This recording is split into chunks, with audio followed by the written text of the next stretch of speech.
میں آپ کو یہ بات اس طرح سمجھانا چاہوں گا کہ اپنی دولت پہ بندے کو تکبر نہیں کرنا چاہیے.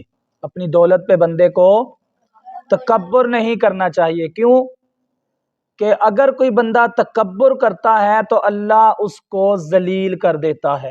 ٹھیک ہے، اللہ اس کو ذلیل کر دیتا ہے. ایک عورت تھی ام ربیہ اس کا نام تھا. ام ربیہ کی شادی ہو گئی، وہ اپنے شوہر کے ساتھ زندگی گزار رہی تھی. ایک دن چھت پہ بیٹھی تھی، دروازے پہ دستک ہوئی، کوئی سائل آیا. اس سائل نے اپنی فریاد پیش کی، اپنی عرض پیش کی. تو ام ربیہ اٹھنے لگی کہ گھر سے کچھ اس کو دے دیتی ہوں. تو اس کے شوہر نے کہا کہ نہیں اٹھنا، ان لوگوں کا تو کام ہے مانگنے کا، انہوں نے اپنا کاروبار بنایا ہوا ہے، انہوں نے اپنی یہ دکانیں کھولی ہوئی ہیں، لہٰذا اس کو کچھ نہیں دینا. ام ربیہ کہتی ہیں کہ جس طرح وہ شخص مانگ رہا تھا، اس کے لہجے سے، اس کی آواز سے، اس کے انداز سے مجھے یہ محسوس ہو رہا تھا کہ یہ واقعی کوئی بندہ ضرورت مند ہے، واقعی یہ بندہ کئی دنوں سے بھوکا ہے. اس کی آواز کے اندر اتنا درد ہے، اس کی آواز کے اندر اتنا سوز ہے. تو میں اٹھ کے جانے لگی، میرے شوہر نے روک دیا. میں نے کہا ٹھیک ہے، میں تیرے سے نہیں دیتی، جو میں اپنے گھر سے اپنے پیکے سے لے کے آئی ہوں اس میں سے دے دیتی ہوں. اس نے کہا نہیں دینا. تو ام ربیہ کہتی ہیں کہ میں اپنے شوہر کی پاس سے اٹھی، اپنے شوہر کی نظروں سے بچتی ہوئی میں گئی، اپنے گھر سے کچھ لیا اور جا کر اس سائل کو، اس فقیر کو میں نے دے دیا. جب میں دروازہ بند کر کے واپس لوٹی تو سامنے میرا شوہر کھڑا تھا. اس نے مجھے فوراً طلاق دے دی، فوراً طلاق دے دی. کہتی ہیں میں طلاق لے کے چلی گئی، اپنے گھر چلی گئی. میں شرمندہ، میرے گھر والے شرمندہ ہیں، میں پریشان ہوں، میرے گھر والے پریشان ہیں کہ اب رشتہ کیسے ہوگا.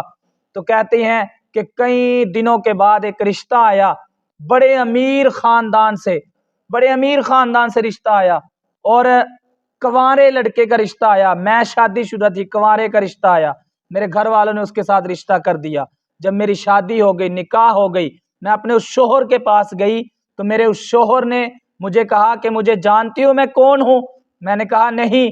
کہنے لگی کہ میں وہی ہوں جس کی وجہ سے تجھے تیرے پہلے شوہر نے شرمندہ کیا تھا، ذلیل کر کے گھر سے نکال دیا تھا، تجھے طلاق دے دی تھی، چھوڑ دیا تھا. میں وہی شخص ہوں، میں وہی فقیر ہوں.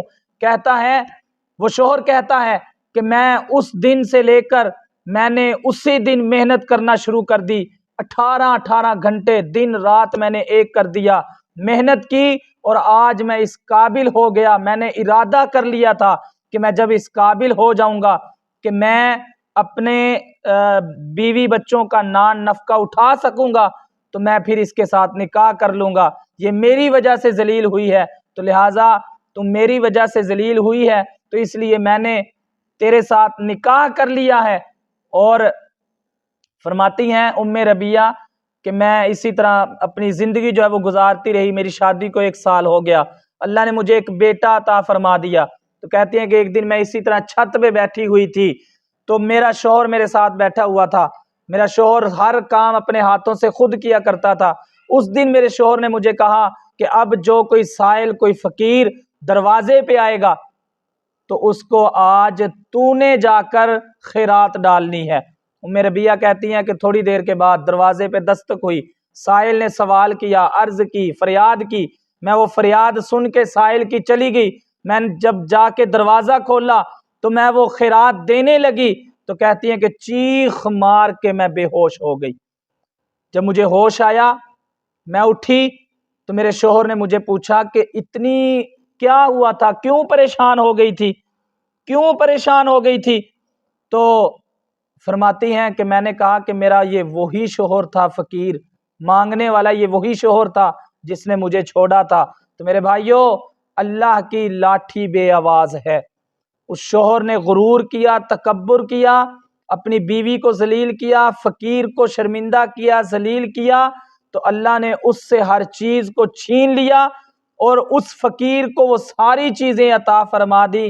یہ اللہ کی کرم نوازی ہے، وہ جس پہ چاہتا ہے کرم کر دیتا ہے. اس لیے میں کہنا چاہوں گا، بے پرواہی ویک سجن جتھے کسے دی پیش نہ جاوے